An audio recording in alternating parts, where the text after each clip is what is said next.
ձեզ մեղադրում են լուծարման մեջ հանրապետությունը, բայց այսօր առաջին ամբիոնից թիվ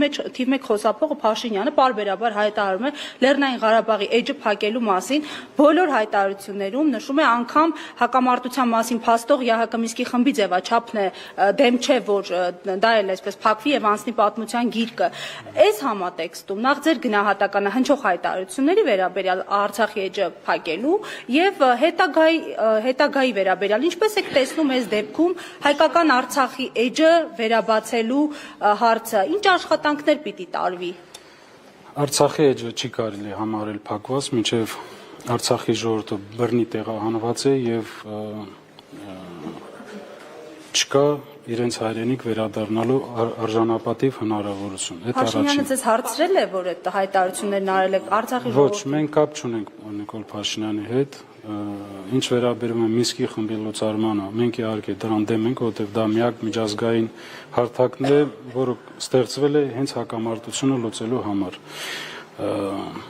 Այդ որոշումները Արցախի էջը փակելու, Մինսկի խումբը լուծարելու դա հայտարարում է Հայաստանի իշխանությունները եւ ես ակնկալում եմ նաեւ Հայաստանի քաղաքացիների արձագանքը։ Իսկ դուք հետաքրքրվել եք ինչու հայտարարությունը, երբ Արցախի ժողովրդի համար լավ պիտի լինի Ադրբեջանի ժողովրդի եւ Հայաստանի ժողովրդի, այնտեղից սղեցին արցախցիների հարցը։ Հետաքրքրվել եք օրինակ հայկական իշխանական շրջանակներից, եթե ոչ Փաշինյանից, ինչու ձեզ համար այդպես էլ լավ չեղավ։ Չէ, այդ հարցերը ես խնդրում եմ ուղղակի։ Պարոն Սարամանյան, դուք ասում եք, որ Արցախի էջը փակված չէ, բայց Նիկոլ Փաշինյանը ուղիղ տեքստով նաեւ արտահայտվել եւ ասել է, որ Հայաստանում երկրորդ կառավարություն չի կարող լինել, վտարանդի կառավարություն չի կարող լինել։ Մենք դրա հետ համաձայն ենք։ Չկա Հայաստանի Հանրապետությունում երկրորդ կառավարություն, կա մեկ Հայաստանի Հանրապետության կառավարություն։ Մենք երբևիցե մեզ չենք համարում, որ մենք Հայաստանի կառավարություն ենք։ Մենք Չէ, դուք ժողովրդի վարքյան, քանի որ ասում եք Արցախի Հանրապետությունը լուծարված տեսնում եք, ես այդ կոնտեքստում եմ հարցնում։ Այդ դեպքում, եթե իրենք համաձայն չեն եւ ձեր հետ որևէ քննարկման իրենք չեն գնում, ինչպես եք պատկերացնում այդ աշխատանքը։ Մեր ճանապարհը ունենալ հայկական Արցախ, այդ ճանապարհը գնում է ուժեղ Հայաստանի, անկախ Հայաստանի եւ այդ իրական Հայաստանի գաղափարը դա ես թողնում եմ Հայաստանի քաղաքացիների մեկնաբանմանը մեր համար ուժեղ Հայաստանի միջոցով։ Պարոն Շահրամանյան, արցախցիների վերադարձի հարցը արտակներից կամ բանակցությունների մասնակցելու ունեք ինչ-որ մի կանչ կամ ինչ-որ մի առաջարկություն։ Դուք տեղյակ եք, որ վերջերս պատիվ հետ վերադարձի հետ է կապված էլի Արցախ։ Ստեղծված է ազգային ժողովի կողմից համապատասխան հանձնախումբ, որը ղեկավարում է Վարդան Օսկանյանը, եւ բավականին լավ աշխատանք են իրականացնում, այդ թվում միջազգային հանրության ներկայացուցիչների հետ։ Դուք տեղյակ եք, վերջերս Շվեյցարիայի խորհրդարանը ընդունել է բանաձև, որով նախատեսվում է խաղաղության կոնֆերանս իրականացնել Արցախի եւ Ադրբեջանի ներկայացուցիչների միջեւ։ Մի բան է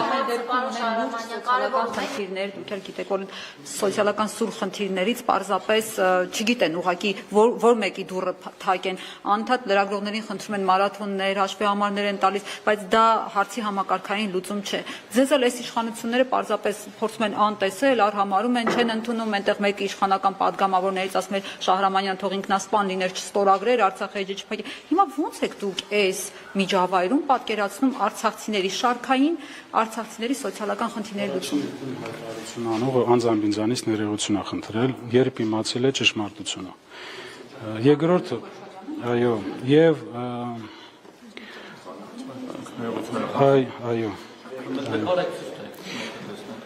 Ես չեմ ուզում դիսկուսիա վերացնենք, ուզում եմ ձեր հարցին պատասխանել սոցիալական հարցի հետ կապված։ Այո, արցախցիները կանգնած են լուրջ սոցիալական հարցերին եւ բախվում են դրան։ Որ ասել Հայաստանի կառավարությունը ոչինչ չի ասում, դա սխալ կլինի, որովհետեւ լուրջ ֆինանսական միջոցներ են ուղղվում այդ ուղղությամբ։ Բայց դա բավարար չէ, որպեսզի արցախցիները արժանապատիվ կարողանան ինտեգրվել եւ շարունակել ապրել Հայաստանի Հանրապետությունը։ Ես նաեւ գիտեմ այդ հարցն էլ կառաջանա ձեր մոտ։ Արցախցիները իրենց համարում են Հայաստանի քաղաքացի, որովհետև իրենք ունեն համապատասխան անձնագրեր եւ ոչինչով չեն տարբերում Հայաստանի քաղաքացիներից։ Պարոն Շահրամանյան, Սրա հետ կապված անգամ հանրայինի եթերում Գեգամ Ստեփանյանի հետ հարցազրույցի ընթացքում ասում են հələ մի հատ դարեք Հայաստանի Հանրապետության քաղաքացիներ նոր Հայաստանի կառավարությունից ինչ որ բան պահանջեք ընդունում եք։ Ներողություն։ Ես ուզում եմ ուշադրել, ես ին վրա օրինակը կբերեմ։ Ես հանդիսանում եմ Հայաստանի Հանրապետության ազգային անվտանգության ծառայության թոշակառու։ Ես ունեմ Հայաստանի Հանրապետության քաղաքացուն տրամադրվող ID քարտ։ Ես ունեցել եմ դիվանագիտական անձնագիր։ Հիմա ասեք, ես ոնց կարող եմ լինեմ ոչ Հայաստանի քաղաքացի։ Պարոն Շահրամանյան, վերադառնալով ներդրումային ֆոնդին, դուք չասացիք սկզբում իմ հարցին պատասխան, որքան գումար կա այդ ֆոնդում, ինչպես է սառեցվել, եւ դուք առաջարկում եք գնալ ժամը 10-ին հավաքվել, նախ հավաքվել ձեզ մոտ, հետո գնաք ինչ-որ խմբով դատախազություն եւ դիմել եք, որ դատախազը ձեզ ընդունի, թե ոնց եք պատկերացնում։ Նայեք, ես նշել եմ, որ բազմաթիվ անգամ հանդիպել եմ նախաձեռնող խմբի հետ։ Նախ ինչքան գումար կա։ Ներդրումային հիմնադրամի գումարները այս պահին սառեցված են, հստակ թիվ չեմ կարող ասեմ, բայց նաև կա ընդհանուր բյուջետային մնացորդները եղել են մոտ 1.4 միլիարդի կարգի։ Իսկ հիմա։ Հիմա չէ, դա ես ասում եմ Հայաստան տեղափոխվելուց հետո 1.4 միլիարդ բյուջետային մնացորդներ ունենք, որոնք Հայաստանի կառավարության որոշման համաձայն իրենց հետ համաձայնեցնելով ծախսում են միայն ու միայն սոցիալական աջակցություններ, չէ դրամի մասին է խոսքը։ Եվ մի բան էլ գործընկերներս հիշեցին, որ մամուլում տեղեկություն կար, որ եթե նոր նախագահի ժամկետը լրանում է Սամվել Բաբայանն է հավակնում, ինձ հետաքրքիր առասարակ հանձնված պետության այդ նախագահի պաշտոնը ինչքանով է կարևորել եւ եթե գա ժամկետը ընտրությունները դուք ոնց եք կազմակերպելու, ինչ եք անելու, առաջ դրվել եք թե ոչ։ Ինձ թվում է առաջիկայում բոլոր ձեր հարցերին պատասխանը ստանալու եք հրապարակային։ Պարոն նախագահ։ Հրապարակային։ Պարոն նախագահ, օրերս տեղի ունեցել նիստ խորհրդարանում